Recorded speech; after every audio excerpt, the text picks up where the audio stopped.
Penuding ijazah palsu Jokowi, Roy Suryo mengatakan pihaknya menilai UGM kini seperti kucing dikasih air.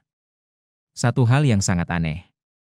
Universitas Gadjah Mada alma mater saya sangat sedih melihatnya, bagaikan kucing dikasih air semuanya. Didatangi humas, lari semua orang-orangnya. Didatangi pihak pimpinan, lari semua. Bahkan skripsi tahun 1985 hilang semuanya, kata Roy Suryo dalam konferensi pers bersama TPUA dan tim kuasa hukumnya, Selasa, 1 Juli 2025. Lebih lanjut Roy juga mengungkapkan tak ingin disebut mangkir dari undangan Polda Metro Jaya pada Rabu, 2 Juli 2025. Kami siap. Tapi kami sangat menghormati saran dan nasihat atau advice dari kuasa hukum kami. Karena secara hukum memang itu tidak perlu diadil. Tapi kami siap. Penegasan kami siap ini untuk menjelaskan bahwa kami menolak kalau besok ada narasi miring yang mengatakan kami-kami ini mangkir. Tidak mangkir, kata Rai. Pramuka. Mungkin karena keluarannya situ rata-rata pejabat gitu ya. Jadi agak susah nilai akreditasinya. Silakan. Baik. Assalamualaikum warahmatullahi wabarakatuh. Pertama-tama perlu saya tandaskan terlebih dahulu, saya secara pribadi dan insya Allah bersama-sama dengan Pak Rizal Fadilah, Bu Kurnia Triroyani, Dr. Rismon Hasildan Sianipar, kemudian juga Dr. Tifa dan Pak Prof. Egy Sujana, artinya orang-orang yang diundang besok saat klarifikasi pada hari Rabu di Polda Metro Jaya. Kami sebenarnya siap 11.000 triliun %. Ya. Kami siap. Tapi kami sangat menghormati saran dan nasihat atau advice dari kuasa hukum kami. Karena secara hukum memang itu tidak perlu dihadiri. Tapi kami siap. Penegasan kami siap ini untuk menjelaskan bahwa kami menolak kalau besok ada narasi miring yang mengatakan kami-kami ini mangkir. Tidak mangkir. Kami melakukan press conference hari ini itu sengaja untuk menjawab sebelumnya. Jadi bukan kami besok tiba-tiba tidak datang terus baru ngasih keterangan, bukan. Kita sudah jelaskan sebelumnya. Dan kami akan sampaikan juga pemberitahuan resmi kepada Polda Metro Jaya. Itu yang pertama. Yang kedua, kami justru lebih siap lagi pada hari Kamis lusa untuk membantu atau untuk membersamai tim pembela ulama dan aktivis dalam rangka gelar perkara khusus. Jadi clear ya. Jadi kami semuanya siap 11.000 triliun %, kata Bang Rismon, ya gitu. Ya, jadi itu clear supaya tidak ada narasi yang kemudian miring atau minar. Selanjutnya ini yang penting. Teman-teman sekalian, apa yang terjadi hari-hari ini, alhamdulillah, saya selalu menulis ini tidak lepas dari kuasa Allah Subhanahu wa taala. Tangan-tangan Tuhan bekerja. Kehadiran atau kemunculan Pak Bitor Suryadi. Tambah satu lagi, kemunculan Kolonel Purnawirawan Sri Rajasa Chandra. Itu bukan kebetulan begitu saja. Tapi beliau-beliau memang mengetahui. Dan ya, terpaksa saya bocorkan sedikit. Nanti malam, jam 19, kami berempat akan tampil di satu TV. Ya, saya, Dr. Rismon, Pak Bitor Suryadi, dan Kolonel Sri Rajasa tampil di satu TV. Ya. Beruntung bagi TV tersebut, ya. Saya nggak perlu menyebutkan TV-nya ya, gitu. Tapi namanya acaranya Rakyat Bersuara. Keundang yang lain kami siap. Kebetulan saja yang beruntung yang pertama kali mendapat karena pas Dr. Respon juga pas barusan landing, bukan landing, berkendara sampai ke Jakarta kembali setelah dari Jogja. Setelah dari Universitas Gadjah Mada yang benar. Dan satu lagi nanti akan sampaikan Dr. Rismon. Satu hal yang sangat aneh. Universitas Gadjah Mada, alma mater saya sangat sedih melihatnya. Bagaikan kucing dikasih air semuanya. Didatangi humas, lari semua orang-orangnya. Didatangi pihak pimpinan, lari semua. Bahkan skripsi tahun 1985 hilang semuanya. Benar? Jadi, enggak, bukan hanya terbakar, nanti ada cerita itu. Jadi dihilangkan atau disembunyikan. Kenapa saya bilang disembunyikan? Kalau disimpan, itu didatangi Pak Rismon, pasti diberikan. Ini enggak diberikan, ada aja, muter aja alasannya. Humas juga beralasan, kami jangan di shoot, kepala kami adalah data pribadi. Katanya gitu.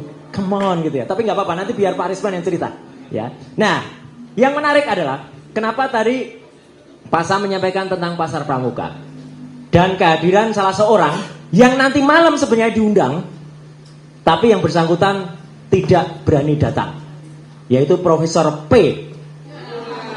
Diundang, ya. Jadi TV itu mau cover both side, mau diundang, tapi terus meminta Profesor P ini untuk datang. Tapi terakhir saya dengar tidak bisa datang, dia menjawab dengan pasrah. Aneh, karena pada tanggal 6 Mei 2020 yang lalu, Profesor P itu mengirimkan, setelah tidak ada hujan, tidak ada angin, Profesor P itu mengirimkan WA kepada saya. Dan saya sudah lama sekali nggak kontak dengan beliau, meskipun saya kenal dengan beliau, karena dulu beliau itu adalah, sebelum menjadi wamen, adalah deputi di Kementerian Pemuda dan Olahraga. Memang bukan zaman saya, tapi zaman Pak Zainuddin Amali. Jadi 2 periode setelah saya. Tiba-tiba WA dan menyatakan atau menyampaikan, menyarankan kepada saya untuk berhenti melakukan investigasi. Agar apa? Agar keluarga saya damai dan tenang. Ini merupakan sebuah teror, meskipun teror dengan bahasa yang sangat halus. Tapi saya tidak yakin kalau saya tidak pernah pada posisi di atas dia, pasti bahasanya lebih kasar lagi. Ya, jadi dia menyatakan begitu karena mungkin mengerti saya pernah pada posisi di atasnya. Tapi bahasanya sungguh tidak enak, dan kemudian ternyata terbongkar bahwa nama Profesor P ini bukan omon-omon. Saya sendiri yang mendengar dari telinga saya sendiri dan direkam oleh salah satu podcast. Nama itu masih harum terdengar di Universitas Pasar Pramuka sampai dengan hari Kamis minggu yang lalu. Hari Kamis minggu yang lalu saya terjun langsung ke UPP dan kami masih mendapatkan banyak sekali kabar, ada rekamannya, ada hidden kamera juga, yang mengatakan mereka-mereka itu masih menerima kalau ada orang yang mau melakukan itu. Meskipun di situ semuanya menulis, kami tidak menerima lagi editan ijazah. Jadi sebelumnya ada. Kalimatnya itu jelas, kami tidak menerima edit ijazah. Lah berarti sebelumnya ada. Tapi mereka bisik-bisik masih ada. Dan ini yang saya tidak bohong ya. Saya tidak boleh bohong. Semua mengatakan, ketika saya mengatakan Pak Kosim, jadi pasarnya sudah terbakar ya. Tidak terbakar mas. Dibakar. Hanya 100 meter di situ adalah Polsek Matraman. Hanya beberapa ratus meter di situ adalah 2 kantor pemadam kebakaran. Tapi 200 kios itu habis lunas pada akhir Desember 2024 yang lalu. Jadi ini memang aneh sekali. Setelah ada laporan Bang Egy di Bareskrim. Jadi kan aneh setelah laporan TPWA maksudnya. Jadi clear sekali ya teman-teman. Jadi apa yang kami lakukan, tim ini lakukan di bawah Pak Petrus Celestinus selaku koordinator litigasi dan Pak Kosinudin selaku koordinator non litigasi, kami menyampaikan apa yang sebenarnya. Kami tidak seperti dia yang hanya melakukan talk the talk. Kalau talk the talk seperti kaos ini. Bukan. Nah kalau ini we walk talk the talk. Kami fakta berdasarkan research, berdasarkan ilmu pengetahuan.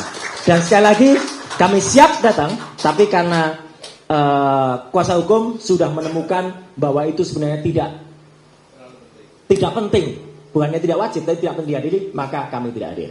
Ya. Dan kami bersedia, dan teman-teman dari para kuasa hukum ini untuk hadir di setiap podcast atau setiap TV, makanya kami gilirkan.